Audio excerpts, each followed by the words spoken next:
Hello, this is Revolution. Revolution Reviews. Yep, not the gaming channel that we tend to do. Behind the scenes, I do film studies at college. Ryan used to do it in the first year, but he dropped it because he had better subjects to do, which suited his career path. Yes. But we still have a big love for films, really. I love action films, comedies. He loves action and comedies. Comic book films. Comic book films, yeah. Superhero films I'm a big fan of as well. We will be going watching Batman vs Superman this Tuesday. But today, as you've seen by the title, is what film, Ryan? Deadpool. Deadpool came out in February, and we're gonna speak about it and give our thoughts and opinions. Just a disclaimer: thoughts and opinions. It's not like 100% true. You do not need to take this review into consideration. It's just like Roger Ebert when he was alive doing a review, or someone on a top critic from like the New York Times doing a review on a film. Yeah. It's just their opinion, what they thought about it, not 100% true, and you don't have to believe in this 100% true neither. It's just their ideas. So without further ado, should we start talking about the film? Yeah, I think first of all the humour is just amazing. You're just laughing from the scene. Well, like, it's not like a start to finish laughter. Like, it is a lot of laughter in the film. Yeah. But when it needs to be serious, it is serious. Yeah, but you're laughing from the moment it starts until the very end. And I mean, like, when he says, like, the very end, I mean, like, once the credits have finished as well. If it's still in cinemas, I think it still is in cinemas at this point, isn't it? I think so. Very limited amount, though, because it's dropped off, because it was in February and we're near enough in April now. But yeah, when he says from start to finish, stay after the credits. If you go and watching it after you've seen this video, stay after credits. The after credits scene is well worth it. If you've seen Ferris Bueller, you will love the. And even if you're not, it's an iconic scene. It's an iconic scene. The song's very iconic because it got mixed into I think it got mixed into the gaming world as well. You may have heard of the song Ferris Bueller. You know that. Oh yeah, bam, bam. Yeah, that song basically. But yeah, like the humour's just great. It's got like modern social themes to it, like Crocs and socks and stuff. You know, like, oh my god, no one should ever wear those, but he does. It's like he's taken social funny things and they just put them into the film. And in my opinion, films that do that just show how much in contact with the world they are. Yeah, it's not only that, like, every joke hits, really. Yeah. And I can't think of actually one joke that, even though it was ages ago since we both watched this film, it's still in our minds, like, it's a really good film. But thinking about it now, I really cannot. Just waking up the computer there, I need to sort that out for the next episode. Yeah. I can't think of any review that misses, to be honest. They all hit. Yeah. Yeah. Yeah. And even with the relationship between Deadpool and the his wife. Yeah, fiance. Yeah, was just real effective. Yeah. Like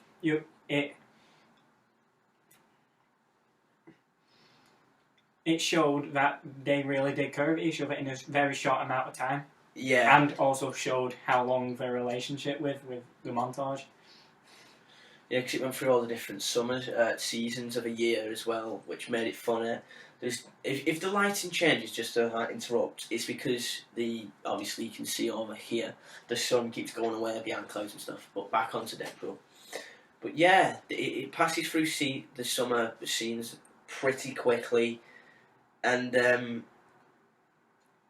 even when it's like getting serious with the rom-com, I just said it a bit earlier, but it makes it into a rom-com because obviously it's a comedy and there's a bit of romance in there.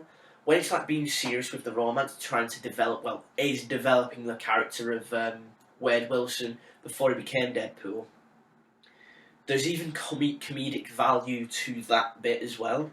Like when he pulls the ring out and it doesn't 100% tell you where it came from, where he was storing it when he surprised them with it. It's heavily implied. It's heavily implied, aka up his passage, basically, right up Main Street, as it says in the trailer. But it doesn't like, if it wants you to notice something like really well for like a joke or something, like with comedies, it'll like point them out to something like. It really subtly acknowledges that's what it's talking about. Yeah. It doesn't like, bang, you need to notice it. It guides you towards the joke. It doesn't like force it upon you. Yeah, and as well, there's a lot of in-jokes in there. Like, if you follow comic book films, you'll know, but even if you, or just generally over X-Men films, you know about it. Like, he takes digs at himself with his career, is with his mistakes in X-Men Wolverine, X-Men Origins Wolverine, with his mouth being so short. And even there's a shot of a figure of him, is Deadpool. His Deadpool variant of where he's got his mouth sewed up. So. He also takes a dig at Ryan Reynolds' career as well, doesn't it? Not just Deadpool, how he's been portrayed in the past. He also takes a dig at Ryan Reynolds' career as well, like with him being voted in 2009, if I'm correct, the sexiest man alive or something like that. There's like a magazine. He takes a dig at his Green Lantern appearance from DC, saying just don't make the suit green and animated. There's a magazine, wasn't it, of Green Lantern at the beginning. Yeah. Couldn't get my words out there. But yeah, just closed the clasp on my watch. But yeah, it's great humour. But also, like, with a superhero film, you don't just want to go straight there just for a humour film, really, for a superhero film. You want action scenes as well. Sorry again. You want action scenes in there as well, and this film uses the typical like superhero movie action heroes, but because it's comedy as well, it's funny, because they do like slow motion shots, which I can't actually now thinking about it now. Like, I don't really remember any superhero films with slow motion shots in them. They're all like action packed and fast paced. Where Deadpool, it slows some of them down quite a lot, which makes it more surreal and more entertaining because it like gets you. It follows the bullets sometimes, like through headshots and stuff, and you're just like, wow. And it does make most of the 15 rating, or if you're in America, R rating. Yeah. It's... And to say that it had only $58 million dollars for a budget. And it competes with like Man of Steel, which had like 150 million or something like that. Yeah. Like Dark Knight, 200 million, Avengers, 200 million. Yeah, it's just a really good film. It's just all in all an amazing film, and they do this bullet thing as well right at the beginning. And is it right at the beginning? It is right at the beginning. Where he's counting down the bullets. Yeah, which is, I think that's really inventive and genius. Like, we're normally like when you're watching a film, like an action film, and it's like got a pistol or like a machine gun or something, like they'll spray. There won't be any like reference or any acknowledgement of how much ammo or ammunition he has got at his disposal, basically. But in Deadpool... Yeah, because he gets his ammo bag, which he does at the end as well. Yeah. Which means he has to use his sword. Which is... Oh, that's amazing, that scene as well. But yeah, he forgets his ammo bag, which has got like loads of weapons in, like bullets and stuff. And so he ends up having to count down at the beginning with how many bullets in, like he shoots, and then as the casing of the bullet falls onto the floor, the camera light follows the casing onto the floor. And it shows you how many bullets he's got left, or what bullet that was. And then when he kills like the last guy, it falls on the floor. And it's like ding 1, and he's like, oh, he's run out. Then he's like, and even references other people who hasn't been counting. Yeah, like the henchman of one of the main characters, Francis, who's played really well, I must say as well by British, or should I say Ajax. not like the soap. But yeah, he one of the henchmen's like spraying at him, and then like when Deadpool's in cover, it's like the typical movie thing where it's like he's run out. It's like the Dark Knight with the Joker, where they're doing the bank heist at the beginning. It's like he's out, right, and he nods, and then he stands up, boom, and then he asks him, "Where did you learn to count?" But he's like counting how many bullets he's fired and how many he's got left and stuff.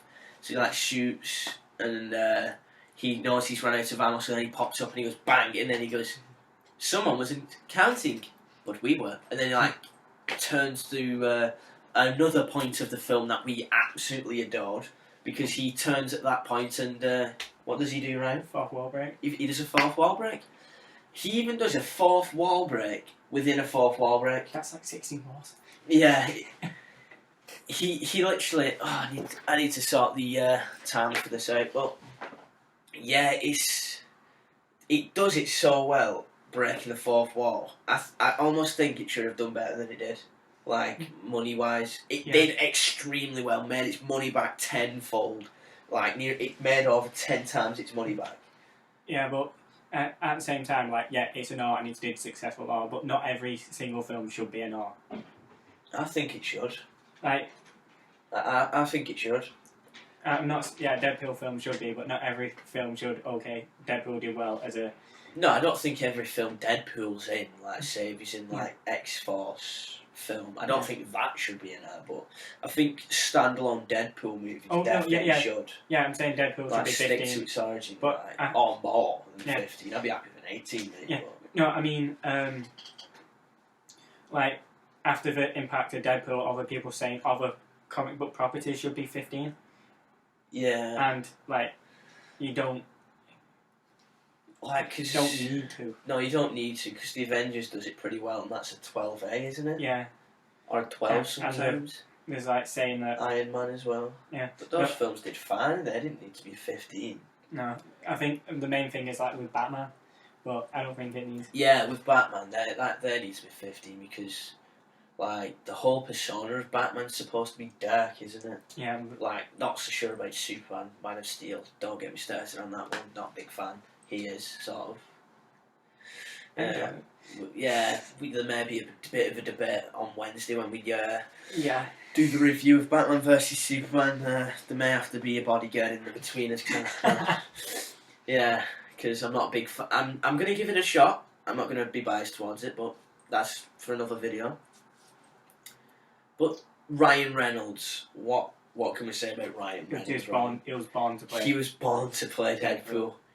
It's like it's like Ryan Reynolds' actual persona in real life is portrayed onto Deadpool. Yeah, it's like Robert Downey Jr. with Iron Man. Yeah, Robbie Downey Jr. suits Iron Man to a T. Ryan Reynolds suits Deadpool to a T. Won't say that about Chris Evans because I'm not a big fan of Captain America, but Civil War. Oh, I hope Iron Man batters him. I don't have hatred towards Chris Evans. I'm just not a big fan of Captain America. I don't think many people are a massive fan, but I think he's alright. Yeah, he's okay. Yeah, he's an alright character. I just think he's a bit of a control freak, isn't he? And that just doesn't. Yeah. It doesn't sit well with me that he likes to control everything and he's the main guy. He gives all the orders. I prefer that to be Iron Man. He's smarter, isn't he? We're going off topic here. Yeah. Way off topic. Yeah. Talking about Deadpool. Yeah, well, the like one of the also thing is it's clearly in the X-Men universe, but you don't have to. Yeah. Have seen any of the X-Men film, but if you do, you get additional jokes and laughs. Like when he was on the highway scene, he's like Colossus saying, "We'll take you to Professor X," and Deadpool was like, "Which one, McAvoy or Stewart?" You see, people who have watched X-Men will find that funny. Yeah. I got it because I know there was two different Professor Xavier's. One's in the future, is it? Yeah. Like in present there. Yeah, and one's McAvoy's in the past. Yeah. See, I got that reference, but I'm not a big lover of the X-Men films myself. But, yeah, I like Deadpool, which is set in the X-Men realm, so Yeah. from Deadpool onwards, it's like if Deadpool's going to be part of the storyline, I may give them a watch instead from now on, because He's just Deadpool's such a good character. Yeah. It's an origin story, of course, as well, the Deadpool movie, and the other good origin film that I can think, well, two I can think of, one's DC, one's Marvel. The DC one's Batman Begins. That's a great origin story because I can't remember, like, looking back at the old films before the Christopher Nolan trilogy, no one really showed how his origin was, like why he went away or... No, they just they focus on the death of the parents, but... that was about it. They just showed him in the next scene as being Batman, didn't they? But Batman Begins, go and watch it, great, watch the whole trilogy. But it talks about, like, how he becomes Batman, who he gets trained by, and Iron Man, like, how he came to think of the suits and stuff. Yeah, and like it's a great origin story. Yeah, there's the normal cliches, but they make fun of it and push it even further and make it seem like original, even though it's some of the cliches all there.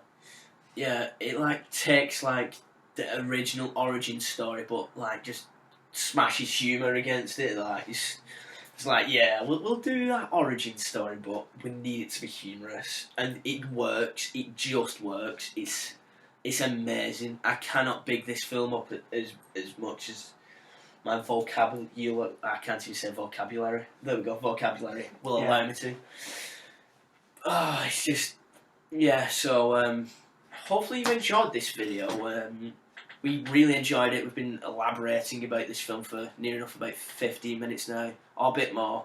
It says 17 on the counter, but obviously editing because we spent like an hour a minute discussing what we should do. But yeah, this has been Revolution Reviews. Hopefully the channel's not taken. If it is, it'll still be uploaded, but on a different channel, and but it'll still be called Revolution something. But to finish off each episode that we're going to be doing, we're not going to be just doing movie reviews. We'll be doing reviews, not reviews. Reviews. We're not just going to do movie reviews. We're going to be doing it on TV as well. Yeah, TV. Anything else we can? Games. We'll stick. Well, we could do games, but only for like games like we're really enthusiastic about, or games we just want to like literally take a dump on for being really bad.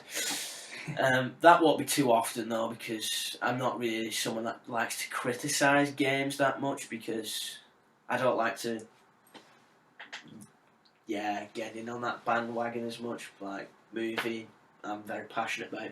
But anyway, to end the episodes throughout, we're going to give them a rating out of 10 of what we've been talking about. Like, this is Deadpool. We may do Arrow, because I love Arrow. Flash, love that too. Yeah. He does as well. Yeah.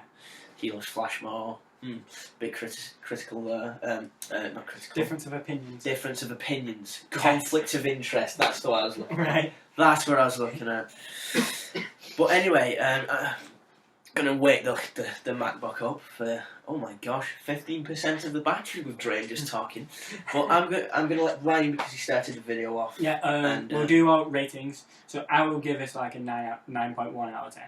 So we're going to score it out of 10, because you didn't describe that one. Yeah, you said that. Did I? I can't even remember what I said. But anyway, yeah. Hopefully this hasn't been just too boring. I've not even given my review while I'm trying to round it off. I'm sorry. I will give this a strong 9 out of 10. A strong 9. I'm not going to go a point, because I want to, actually, I'm going to up Ryan and do a 9.2 out of 10. 9.2 out of 10. I'm going to pre-order it on DVD. Yep. Have you pre-ordered it on DVD? I'll buy it as soon as it's out. As soon as it's out, you can pre-order it on DVD from Amazon. $9.99. Go! $9.99. Oh, $9.99. Guess what you can get for $9.99 as well? WWE Network. Way bad reference. Sorry, everyone takes the mick out of WWE for going, it's only $9.99 for a bad network, which blurs out the past with censorship. So yeah, it's been Revolution Reviews. I've really enjoyed this video. Really have. Yeah. My voice is really dry now, but I think it was well worth it. So it's been Revolution Reviews. It's been me, Josh, from the Revolution Gaming channel. It's not going to be rebranded as the Revolution Gaming channel. It's just going to be called Revolution. Yeah. And this is Revolution Ryan. Yes. And it is Ryan, but he calls himself Revolution Ryan. I'm not poking fun at that, just to let you know, Ryan. Yeah. I find that really, I find it like a good name for you, actually. Yeah, right. Because it's alliteration, isn't it? Revolution Yes. Ryan. If only my name began with an R. Rex. Revolution Rex. No, my name's Josh. I'll stick by Josh. So, thanks for watching. Yeah. If you liked it, like, subscribe, and